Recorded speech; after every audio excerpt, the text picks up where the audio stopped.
Hey everybody, welcome back to the board meeting. Today I want to talk about something that I'm not very good at dealing with, and that is my shelf of shame. Now, if you look at my collection, I've got around 700 or 800 board games or card games in my collection, and there is constantly a flow into this. There's constantly like 10 to 15 games every single month that are coming in, and then usually about 15 games are leaving every single month too. So my collection has been kind of staying at around 700 or so for the last few years now. I've been pretty good at, I get a lot of games coming in, but there's a lot of games going out at the same time. And yeah, I get about 10 to 15 games, whether they are games that I buy or whether they are games that I get sent for reviews. There's about 10 to 15 new games that come into this area every single month. Now, on occasion, certain times, some games, as soon as I get them that day. I take them out of the shrink wrap, I learn the rules, and I play them a couple times that same day. But other games are not so lucky. There are games that have sat on my shelves for years without getting played. If you look behind me, there's probably a couple of games on there that you can see that I have not gotten to yet. And it's not that I'm not learning a lot of games. It's not that I'm not playing a lot of games. I learn on average probably 3 to 4 games every single week. And just sometimes some game just sits there for a very long time.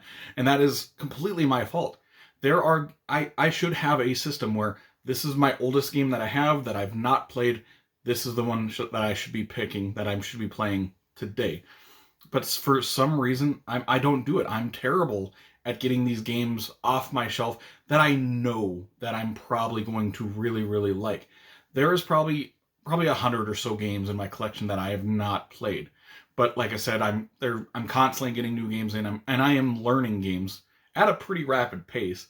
But some of these games are just staying on my shelf of shame for way, way too long.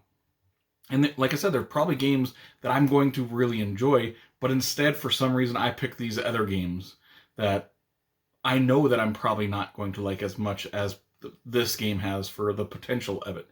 And it's happened with several games. It happened with a game here this last week.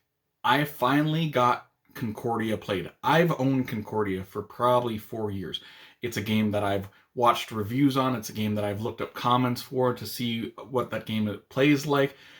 And it's a game that I'm like, yeah, I'm probably really, really going to like that game. And it sat on that shelf for like 4 years. But then finally last week I pulled it down, opened it up, read the rulebook. The rulebook is like a 10-minute read. Concordia is not a difficult game. I would put it on like the lighter medium weight side of things. Like I said, it's like a 10-minute learn if you're reading through the rulebook. The rulebook's only a few pages long. You're basically just putting out cards, playing those cards. And I played the game a couple times this week. I'm going to play it a couple more times before I give my final review of it. But it's going to be a very positive review. I really, really enjoyed Concordia. It was fun, it was engaging, and it was a game that I should have been playing a long time ago. I've reviewed how many games since I've bought in Concordia? I've probably reviewed 400, 500 games in that time, and that game just sat there. And that game is probably better than 95% of those games that I reviewed in that time. And I don't know what it is. Do you guys have trouble not playing some of the games that are on your shelf of shame that you know you're probably going to like, and for some reason they just don't come out? I mean, this happened for me with Lorenzo Il Magnifico. This happened to me with Undaunted. Both games that I really like. They're not like really heavy games or anything like that. They just never got played, even though I knew I was probably going to like them. And lo and behold, I did like them. I enjoyed them a lot. Also, the same thing happened with Gloomhaven.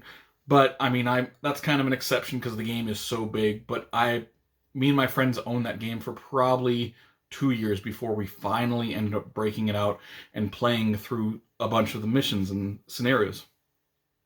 And yeah, it happens with all of these games. There are so many games on my shelf right now that I'm like, I would probably really, really like that. But instead, I get this other game, maybe a small little card game or something like that, that doesn't look that impressive to me.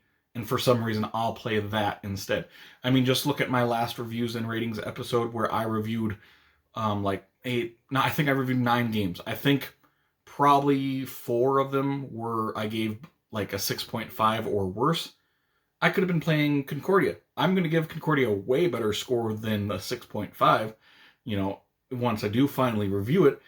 But I don't know what the deal is. I just can't get certain games off my shelf of shame. It's like a mental block for me or something or another. I don't know. But yeah, that's really kind of all I wanted to talk about today. So comment down below. Do you have the same issues with me? Do you have games on your shelf of shame that you just know you're going to really like, but instead you buy other games and you play those ones first instead of the game that you know you're probably going to like? Either way, that'll conclude this video. So if you did enjoy this video, make sure to like and subscribe to see more weekly content from me, Shane, at the board meeting in the future. Hope you all have an amazing day. Take care.